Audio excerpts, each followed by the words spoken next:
Livro A Era do Espírito, pelo Espírito Luiz Sérgio, capítulo 4, parte 3. Para compreender o presente, muitas vezes precisamos nos reportar ao passado. Como afirmou o venerável médico dos pobres, se o presente não explica a causa de nossas dores, é porque ela se encontra enraizada em nosso passado espiritual. Foi assim com Emerson e Gisele, almas afins, unidas por um vínculo desastroso do passado. Hoje, eles entendem que nenhuma afeição pode justificar atos reprováveis de conquista e traição. Há quase 2 séculos, com outra roupagem carnal e num território distante, 2 foram protagonistas de um drama passional, chegando às raias da loucura. Ela, bela, mas comprometida, ele, amante apaixonado, não considerou os direitos de um esposo e passou ao assédio cerrado, esquecendo convenções sociais e até as mais simples expressões de boas maneiras. O par julgava-se acima do bem e do mal em nome de um amor possessivo e doentio. Ela abandonou o lar e fugiram juntos, deixando para trás de si um rastro de ódio. Se a traição ainda é vista como uma forte conotação de humilhação para o parceiro que a sofre, imaginemos há quase 200 anos, em plena vigência do patriarcado, quando a honra só era restabelecida com sangue. Homens que se julgassem honrados não podiam aguentar a ofensa sem premeditar uma vingança. Gisele traiu o marido e esse colocou um capanga em seu encalço, com ordem para matar os 2. Emerson, ausente de casa, escapou ileso, fugindo atordoado depois que descobriu o corpo da mulher amada estendido sobre o tapete.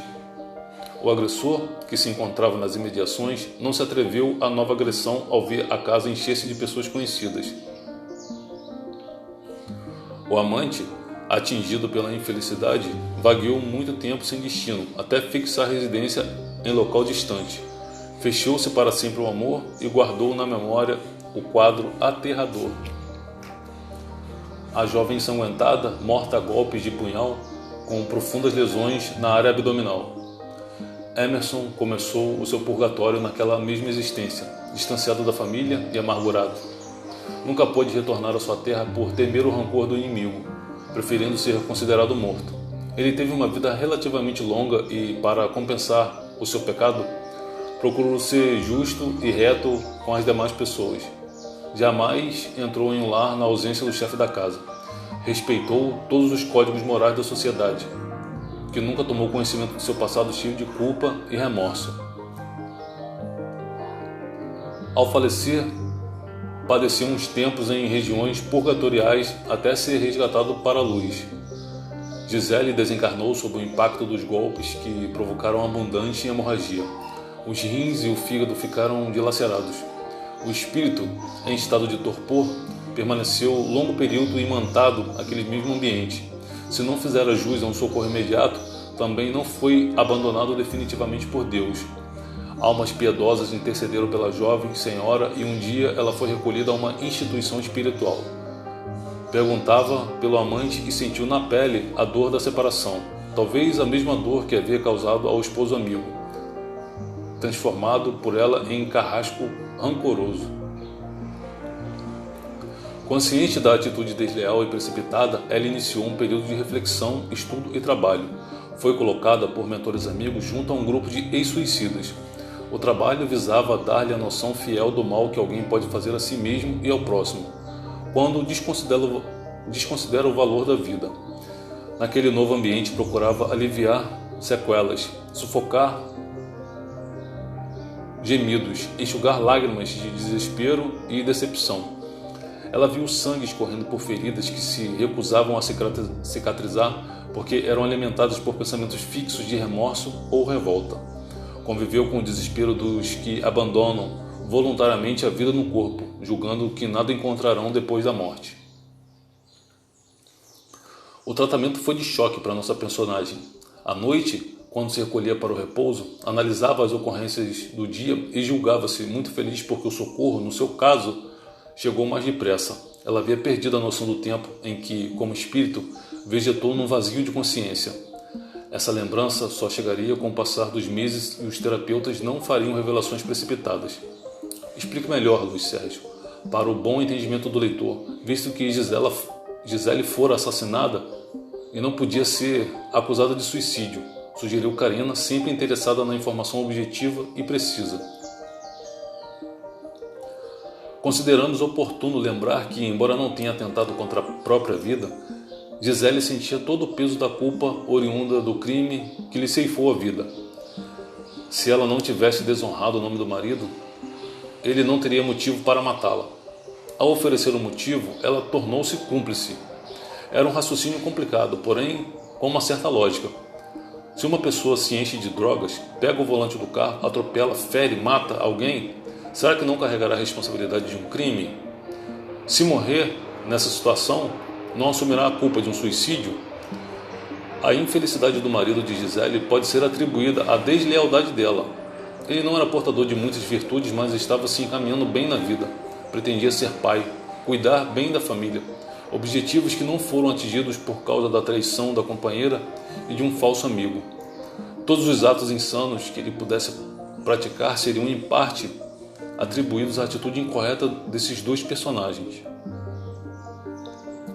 Ainda hoje, Luiz Sérgio, é comum encontrar na sociedade pessoas desleais e desrespeitosas dentro de um relacionamento afetivo. Dessa vez, a parte foi de João Pedro. Hoje, mais do que nunca, vemos prosperar o pensamento utilitarista acima de qualquer regra moral. Se alguém descobre um novo interesse afetivo, o parceiro que se cuide. Filhos, quando existem, não impedem os casais de se separarem pelos motivos mais mesquinhos. Por uma simples paixão, por interesses financeiros, abandonam relacionamentos planejados para ser estáveis. Consideram que a estabilidade da família é peça fundamental no equilíbrio dos filhos e no futuro da nação. Não se pode entrar em um núcleo familiar desestabilizando o casal, em nome de uma paixão que todos reconhecem como fogo de palha. Quem age dessa maneira desastrosa atrai para si um karma pesado, a reclamar reparação futura. Não se brinca com os sentimentos alheios sem o agravante da culpa. No caso que analisamos, que garantia teriam Emerson e Gisele de um amor eterno? Se a morte não os separasse, a vida mesmo poderia fazê-lo. Quando o fogo deixa de arder, só ficam cinzas e frustrações. A jovem desencarnada vislumbrou a extensão do seu gesto ao tratar de companheiros espirituais bastante prejudicados por suas próprias atitudes. No começo nem conseguia conversar com eles, pois trazia um nó preso à garganta. Com o tempo fez várias amizades e pôde transmitir algum conforto. Tudo o que falava servia para si própria. Cada reflexão, cada conselho eram recolhidos no subconsciente e serviam de alimento para sua essência espiritual enferma. Ao longo dos anos, sentiu-se melhor e preparada para nova experiência na carne. Os três personagens se reuniram na mesma família. Emerson e Gisele aprenderiam a sublimar o sentimento no convívio como irmãos. Carlos, o irmão que está casado e tornou-se pai de dois lindos garotos, viveu o papel de marido traído no passado. A vida lhe dará a oportunidade de reparar os danos que causou a esposa infiel, quando ordenou a sua execução. Ele possui o rim compatível com Gisele e será considerado o doador ideal. Voltando ao passado, buscamos o perfil de Carlos para analisá-lo de forma mais específica.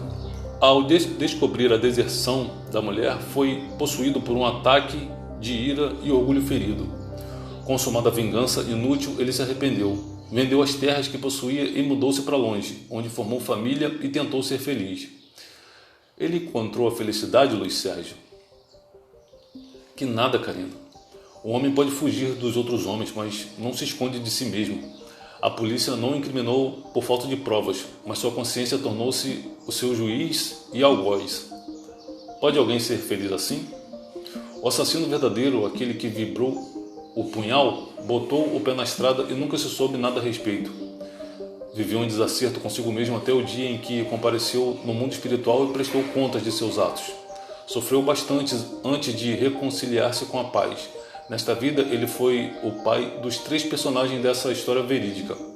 A morte violenta no trânsito aconteceu para ressarcir o crime oculto para o mundo, mas bem claro no seu subconsciente. Assim, tudo que está escondido vem à tona pedindo a reparação. Não existiria sofrimento se não houvesse resgate, contas a pagar, remorso para esquecer ou virtude para adquirir. O homem perfeito não adoecerá jamais, a exemplo de Jesus. Ser iluminado, sábio, perfeitamente equilibrado e saudável. Somente a mãe escapou à regra no que se refere ao acerto da família, acrescentou nosso amigo Enoque. Ela é uma alma mais equilibrada que se juntou ao grupo consanguíneo por laço de afeição. Registramos uma presença austera na direção do grupo familiar, como se pressentisse as dificuldades que todos viveram um dia. Com certeza, Raito, ela é bem assessorada por espíritos que estão aguardando um desfecho satisfatório para os amigos do mundo físico. Demonstra muita coragem na hora da dor e uma determinação que deveria servir de exemplo a muitas mães que se deixam desnortear na primeira dificuldade. Enoque e eu concordamos que o perfil de Amélia é o ideal que gostaríamos de encontrar em toda mulher que aspira a ser mãe. Firmeza com doçura, disciplina com carinho, inteligência enriquecida por valores culturais e religiosos. A mãe é o esteio do lar, enquanto o pai é a sua cobertura. Se faltar o suporte, a casa desmorona e será improvável reerguer o edifício. No lar, Amélia foi sempre o braço forte estendido em todas as direções. O marido Joaquim nunca ousou contrariar seus propósitos, pois via na companheira uma pessoa com muitos dotes, capaz de auxiliá-lo a contento na tarefa de educar e conduzir a formação das 3 crianças. O trato da casa, o equilíbrio das finanças, a orientação religiosa da família eram partilhados pelo casal, mas cabia à mulher a parte essencial. Quando Emerson e Carlos ameaçavam desentender-se, era ela, a mãe sempre presente, que desanuviava o ambiente, colocando um ponto final na discussão. Não afirmamos que os 2 irmãos permutavam um grande afeto entre si, mas aprenderam o respeito recíproco, em atenção às orientações dos genitores. Irmãos que viveram dramas comprometedores no passado sentem, de vez em quando, aflorar alguma antipatia entre si. Cabe aos pais, na tarefa educativa, aparar as arestas do comportamento, estabelecer um código familiar de respeito e harmonia dentro do lar, a começar pelo exemplo de retidão do casal. Nesse contexto doméstico, Emerson e Carlos adquiriram noções de companheirismo e parecem ter superado as animosidades que por vezes afloravam na vida íntima. Por isso já foi dito que o esquecimento é uma bênção para ambos, concluiu nosso amigo Enoque. E ainda há espíritas que se queixam por ter perdido as lembranças, Enoque. Eles não avaliam o benefício do esquecimento, quando na vida se deparam com os antagonistas do passado. Sabemos que alguns gostariam de tomar conhecimento de experiências excitantes, vividas como heróis, reis ou rainhas. Ninguém em sã consciência quer fazer uma regressão para defrontar-se com a própria fragilidade. Você não concorda, frade?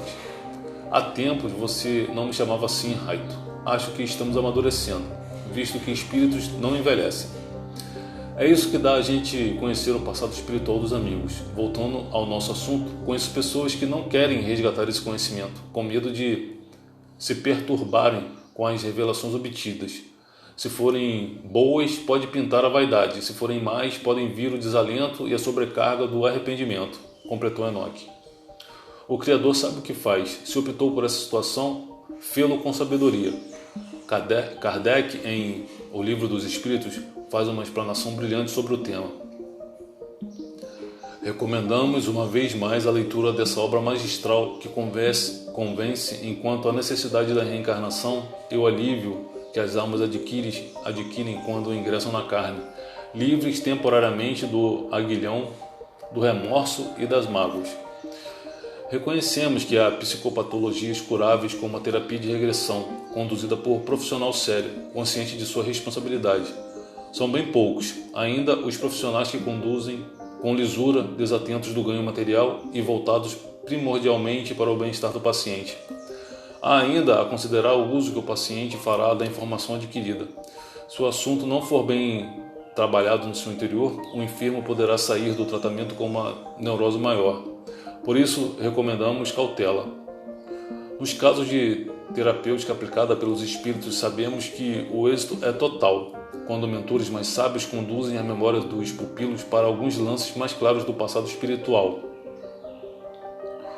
Eles sabem o que fazem, porque fazem e quais os objetivos a ser atingidos. A meta final é sempre o crescimento espiritual de um indivíduo e de uma coletividade. Longe dessa circunstância, é melhor para todos os esquecimentos na hora do recomeço. Se Emerson e Carlos se recordassem do crime da traição, a vida seria insuportável dentro do lar. Gisele, a irmã caçula, estaria no epicentro de um furacão. A providência divina marcou esse reencontro para a pacificação, mas sabemos que as dívidas não serão todas anuladas em uma só existência. Eles apenas aplanarão o caminho e voltarão outra vez para construir um edifício mais sólido, sem resquícios de mágoas e revoltas. Terão uma vida realmente construtiva se levarem desta o troféu dos vitoriosos. Muitas famílias vivem esse período de dificuldades, onde reinam animosidades e paixões mal controladas. Devem lutar contra sentimentos de conflito para que no futuro retornem em lares felizes, isentos de discórdia. Somente a paciência e a tolerância recíprocas vencem essas barreiras. De outra forma, os erros se repetem e a ciranda continua.